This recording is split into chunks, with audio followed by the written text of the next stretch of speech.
Poi c'è il problema del programma, su cui abbiamo dato, adesso non so se abbiamo distribuito, questo vabbè, è un ballon d'essè, ho fatto solo qualche correzione tenendo conto delle moltissime osservazioni, non molte correzioni, però stavamo pensando di ovviamente reintervenire su questo riaggiustandolo, però questo progetto politico è nello stesso tempo troppo esteso e troppo ristretto.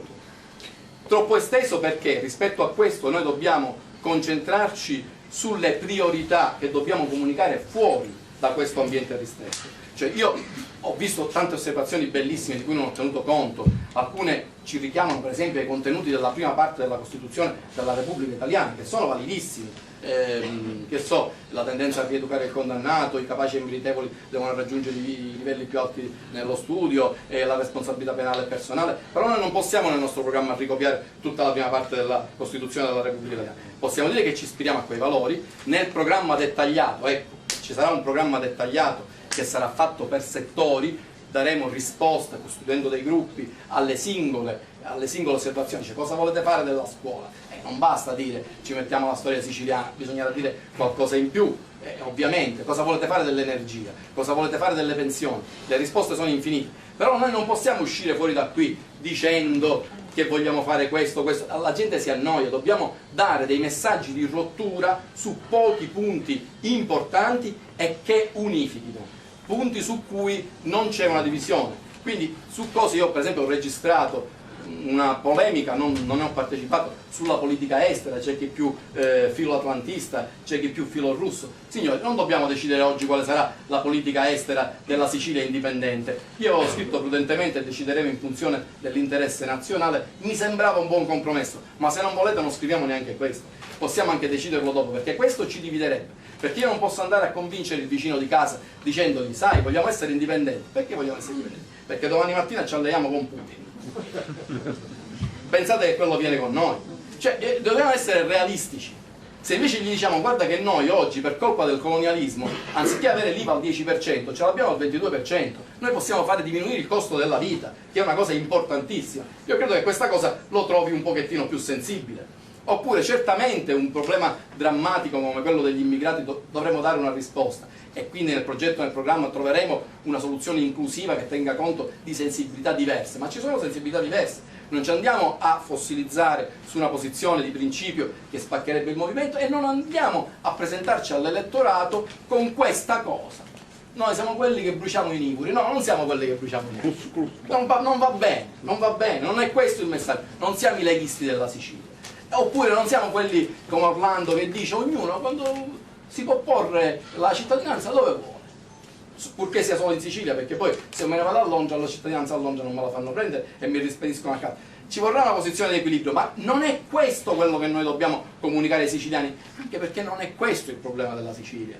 Sì, sono di passaggio, ma il problema è che questi vogliono andare in Danimarca, vogliono andare in Germania, non è che vogliono venire da noi. Quindi c'è un problema di umanità, insomma è un problema particolare che tratteremo nelle sedi opportune. Invece noi ci dobbiamo concentrare sulle priorità, su quelle che dobbiamo dire. Io ho cercato di enuclearle, poi magari saranno pubblicate, ci saranno dibattiti, quelle sulle quali non ho visto nessun dissenso nel ballon d'essè che ho buttato in questi giorni in pasto, diciamo, ai militanti.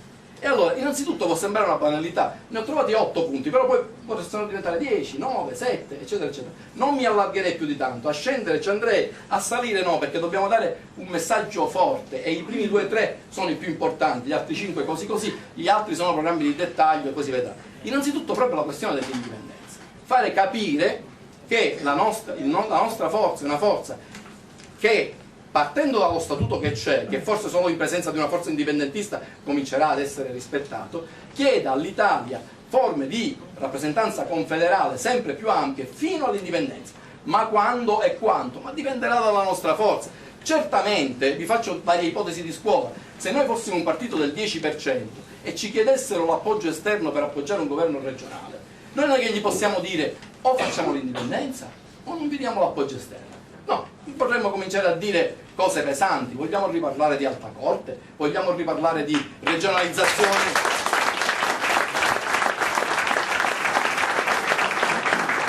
vogliamo riparlare di regionalizzazione di tutti gli uffici finanziari e dell'Agenzia delle Entrate, possiamo parlare di queste cose naturalmente, però se avremo il 60% o il 50% del 45%, è chiaro che noi non stiamo più a negoziare con uno Stato nemico, facciamo un bel plebiscito e ci pigliamo l'indipendenza col diritto di autodeterminazione dei popoli garantito dalle Nazioni Unite.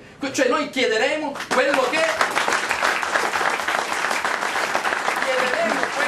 avremo la forza di fare, punto 1, dallo statuto, linea Maginot, oltre questa non si scende, fino all'indipendenza, non oltre, e comunque non come si diceva prima, nazione federata o Stato indipendente. No, nazione federata può essere una tappa, ma noi ormai, se siamo una nazione per i fatti nostri, ma che ci stiamo a fare con l'Italia? La storia l'ha dimostrato, e quindi noi andremo avanti fino alle estreme conseguenze.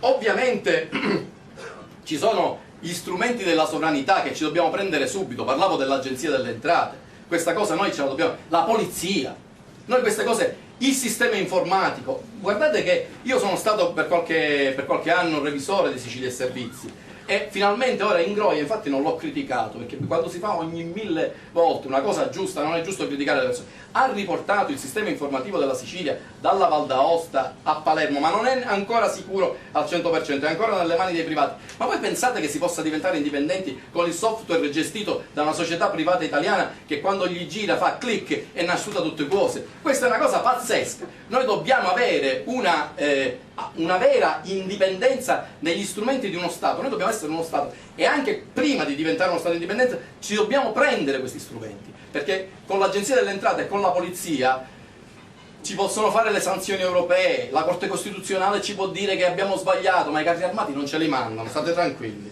Oggi non ne fanno guerra in Europa contro di noi, si calano se noi abbiamo gli strumenti.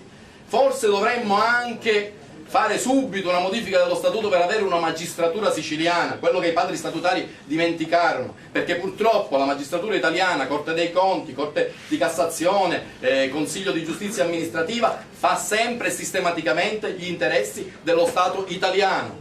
Ci sono delle udienze, mi dispiace Presidente della Corte dei Conti, queste cose vanno, delle udienze del Presidente della Corte dei Conti in Assemblea regionale in cui si dice preoccupata la Corte dei Conti della sorte dei conti della Sicilia, ma una parola sui furti dello Stato questa Corte dei Conti non la conosce, non gli esce dalla bocca, perché è la magistratura dello Stato italiano. Quindi su queste cose dobbiamo subito portarcele a casa, prima ancora dell'indipendenza.